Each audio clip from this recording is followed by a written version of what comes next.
పూరా local. Welcome to పూరా local.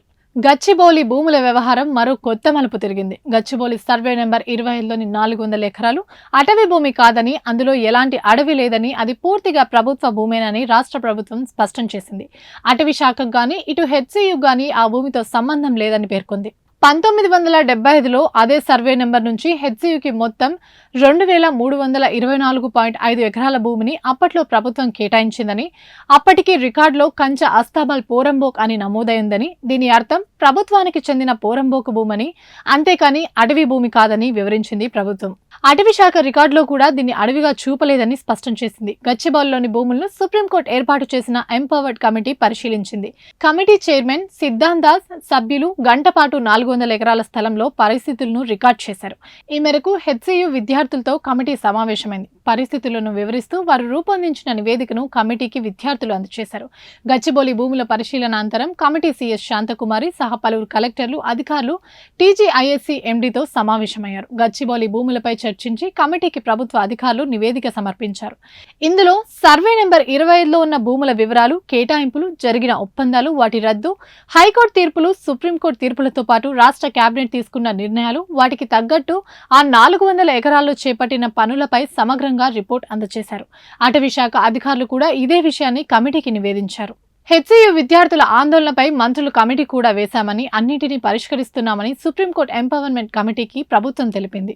Supreme court empowered కమిటీకి ఇచ్చిన నివేదికలో భూ బదలాయింపులకు సంబంధించి రాష్ట్ర ప్రభుత్వం స్పష్టంగా వివరణ ఇచ్చింది. ఒకవేళ అది ప్రభుత్వ భూమి కాకుండా అటవీ భూమి అయి ఉంటే అసలు హెచ్సియుకి కేటాయించడం సాధ్యం కాదని, అప్పుడే ఈ విషయం ప్రస్తావనకు వచ్చేదని రాష్ట్ర ప్రభుత్వం వివరించింది. 2003లో ఐఎంజీ అకాడమీస్ భారత ప్రైవేట్ లిమిటెడ్ కంపెనీతో నాటి ప్రభుత్వం సర్వే నెంబర్ 25లో 400 ఎకరాలు ఇచ్చేలా ఒప్పందం చేసుకుంది. ఈ క్రమంలో నాటి ప్రభుత్వం హెచ్సియు నుంచి మొత్తం 534.28 ఎకరాలు తీసుకుంది. ఇందుకు బదులుగా ప్రభుత్వానికి చెందిన 397 ఎకరాలను పక్కనే ఉన్న గోపన్పల్లి సర్వే నెంబర్ 36లో ఇచ్చింది.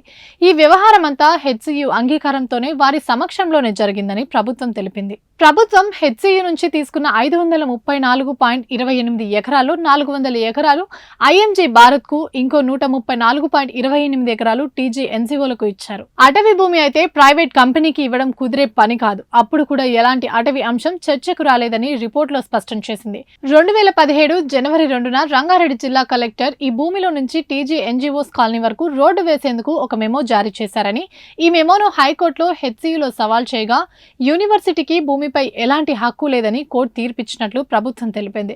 హెచ్సియుకు బదలాయింపు చేసిన టైంలో ఎలాంటి వాతావరణం అక్కడ ఉందో ఇప్పుడు అలాంటి పరిస్థితులు ఆ 400 ఎకరాల్లో లేవని కమిటీకి రాష్ట్ర సర్కార్ నివేదించింది. హైకోర్టు, సుప్రీంకోర్టు తీర్పుల తర్వాత 400 ఎకరాల భూమిని Telangana infrastructure and industrial corporation కు కేటాయించినట్లు రాష్ట్ర ప్రభుత్వం వెల్లడించింది.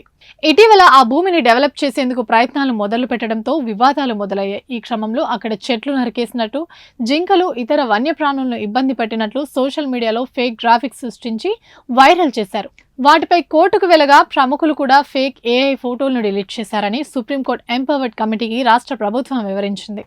ఇవి ఇప్పటివరకు నా అప్డేట్స్. మరిన్ని అప్డేట్స్ కోసం చూస్తూనే ఉండండి పూరా లోకల్.